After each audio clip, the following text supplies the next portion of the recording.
Amigos Vintage, debutar siempre es complicado, pero si encima lo haces en la máxima competición continental a nivel de clubs, la cosa puede terminar en tragedia. Nada más lejos de la realidad. A lo largo de la historia hay una terna de clubs que han hecho del territorio inexplorado una virtud. Hoy vamos a repasar los mejores debuts en la Champions League, o para los Vintage, la Copa de Europa. En los años de gloria, debut de Champions.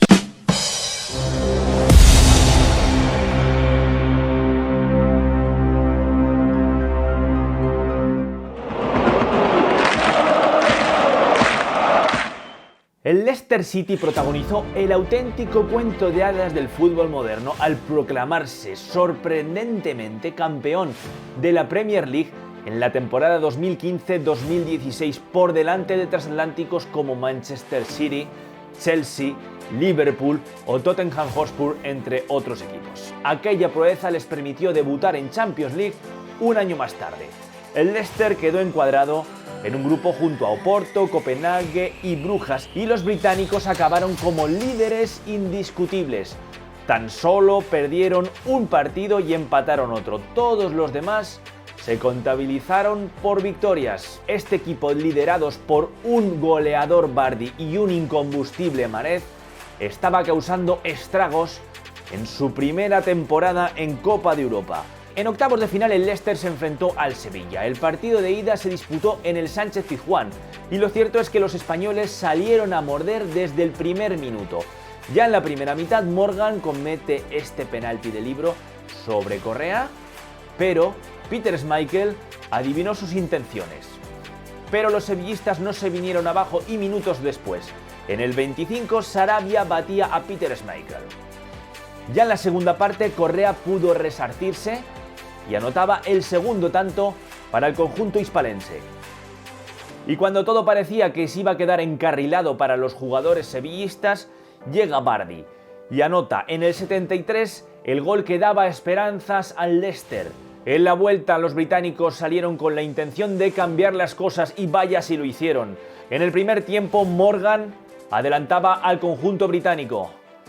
Ya en la segunda parte, Albritton en el 54 ponía el 2-0 definitivo. Los sevillistas no lograron marcar ese tanto que hubiera llevado el partido a la largue y el Leicester City pasaba de ronda. El destino quiso que en cuartos de final el conjunto británico volviera a cruzarse con otro equipo español. En esta ocasión el Atlético de Madrid. La ida, de nuevo en tierras españolas, en el estadio Vicente Calderón. Los atléticos dominaron el juego, pero todo se resolvió con una mala decisión arbitral. Falta fuera del área sobre Griezmann, que el árbitro pitó como penalti.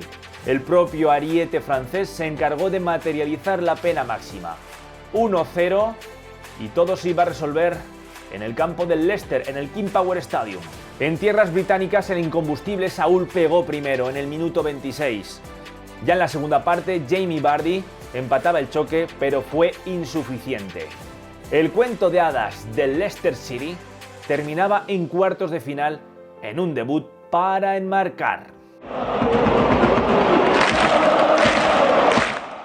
El Málaga del flamante G-Caltani estaba llamando y de qué manera la atención en España con fichajes de renombre como Van Nistelrooy, Joaquín, Eliseu, Saviola y otras jóvenes promesas como el caso de Isco.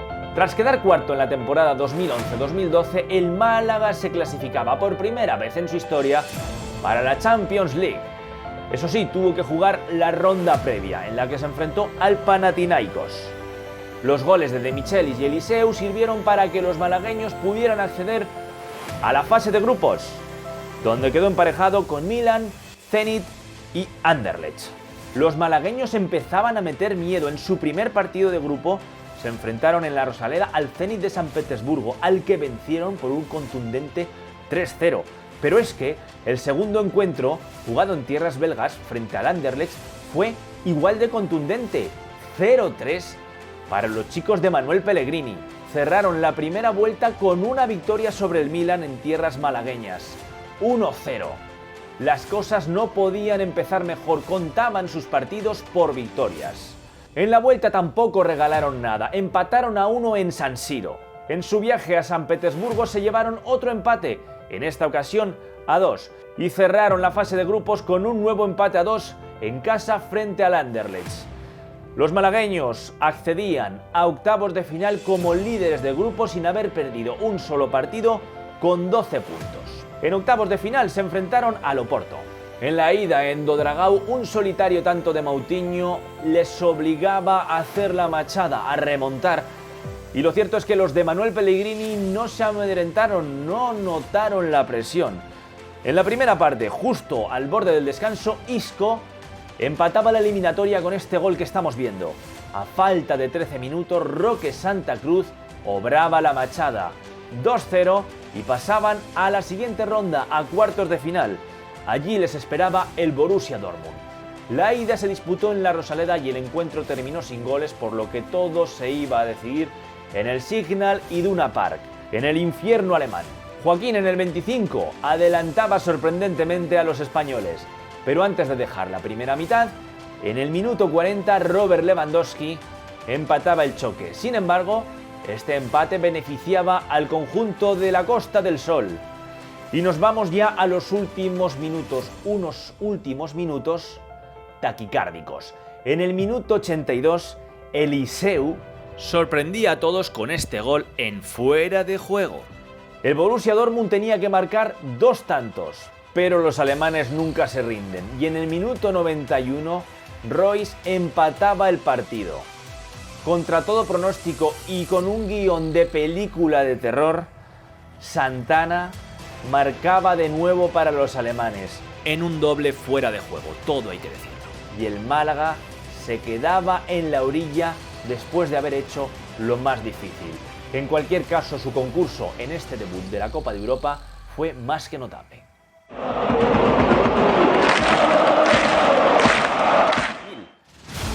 La Lazio de Roma contó con una extraordinaria terna de futbolistas durante los últimos años de la década de los 90 y primeros de los 2000. Los Verón, Simeone, Inzaghi, Almeida, Salas habían quedado segundos en la temporada 98-99 y eso les permitió debutar en Champions un año después.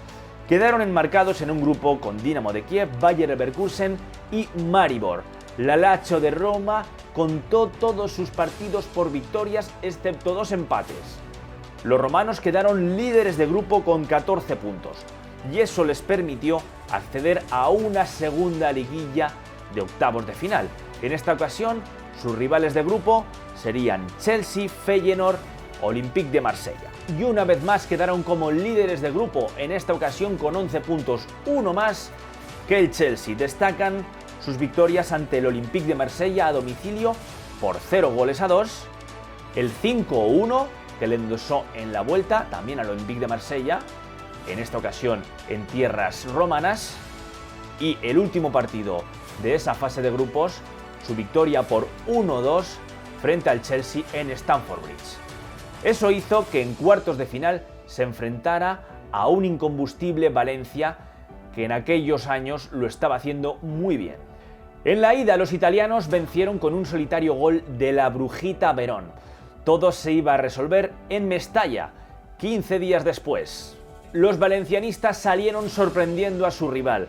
Ya en el minuto 2, Miguel Ángel Angulo había igualado la eliminatoria, pero es que tan solo 2 minutos después, en el 4, Gerard López ponía por delante en el partido y en la eliminatoria, obviamente, a los valencianistas. Inzaghi en el 28 ponía el 1-2, pero sin dejar la primera parte. En el minuto 40 de nuevo Gerard López daba la vuelta a la eliminatoria. Nos vamos ya al segundo tiempo. Minuto 76. Gerard López marcaba su hat-trick, posiblemente el mejor partido de su carrera. 4-1. Si los italianos querían pasar, debían anotar 2 goles. El primero de ellos llegó en el minuto 87, obra de Marcelo Salas. Y cuando se volcaron sobre la portería de Cañizares buscando ese gol que les clasificaba para las semifinales, llegó el tanto de Claudio El Piojo López en el último minuto. 5-2, el Valencia eliminaba a una Lazio más que notable en su primera participación en la Liga de Campeones.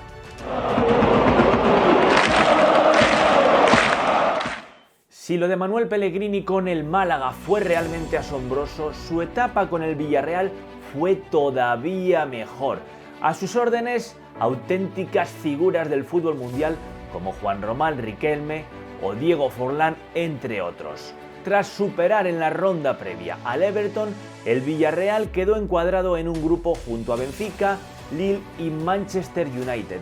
Contó todos sus partidos por empates y 2 triunfos, los que llegaron ante el Benfica a domicilio y en la última jornada en casa frente al Lille. Una sólida defensa hizo que el Villarreal pasara a octavos de final como líder de grupo. En octavos, el conjunto de Pellegrini se enfrentó al Glasgow Rangers. El partido de ida, disputado en tierras escocesas, acabó con empate a 2. En el minuto 8, Juan Román Riquelme adelantaba a los españoles de penalti. 10 minutos después, Lovenkrands empataba el choque para los escoceses. Y casi sin tiempo para digerirlo, de nuevo Diego Forlán adelantaba al submarino amarillo. Ya en la recta final, en el 82, Peña, él no quería, se introdujo el balón en su propia portería, dejando el 2-2 con las espadas en todo lo alto para la vuelta. 15 días después, en el Estadio de la Cerámica, los escoceses golpeaban primero. En el minuto 12, Lovenkrands adelantaba al Rangers. Por suerte, en el 49, Arruabarrena salvaba los muebles y clasificaba al Villarreal para los cuartos de final por primera vez. Allí el rival sería un auténtico coco, el Inter de Milán del emperador Adriano. El partido de ida se disputó en tierras italianas y las cosas no pudieron empezar mejor, porque en el primer minuto de partido Diego Forlán adelantaba al submarino amarillo. A los 7 minutos, Adriano, el brasileño, había empatado para los interistas. Nos vamos ya al segundo tiempo. En el minuto 54, Martins ponía el 2-1 definitivo. Las cosas se resolverían en el feudo del Villarreal y allí un inconmensurable Arruabarrena en el minuto 58 anotaba el único tanto del partido. De nuevo, el valor doble de los goles en campo contrario favorecía a los amarillos y el Villarreal accedía a las semifinales de la Champions League. A estas alturas de campeonato ningún rival era fácil y a los amarillos le tocó en suerte el Arsenal inglés. En la ida disputada en tierras británicas, el Arsenal se llevó el encuentro con un solitario gol de Kolo Touré. El equipo de Manuel Pellegrini se dejó la vida en la vuelta, pero lamentablemente el balón no quería entrar, aunque en la recta final del encuentro tuvieron una inmejorable ocasión de llevar el partido a la largue, el ya histórico penalti marrado por su gran estrella, Juan Román Riquelme. Lehmann adivinó las intenciones y el Villarreal se quedó con la miel en los labios. Amigos vintage, espero que hayáis disfrutado de este vídeo. Además, estoy convencido de que más de uno conocíais estos casos. Pero no os perdáis el siguiente volumen, porque ya os anticipo que llegará lo verdaderamente increíble. Suscribiros al canal para no perderos absolutamente nada. Nos vemos en la próxima. Arrivederci.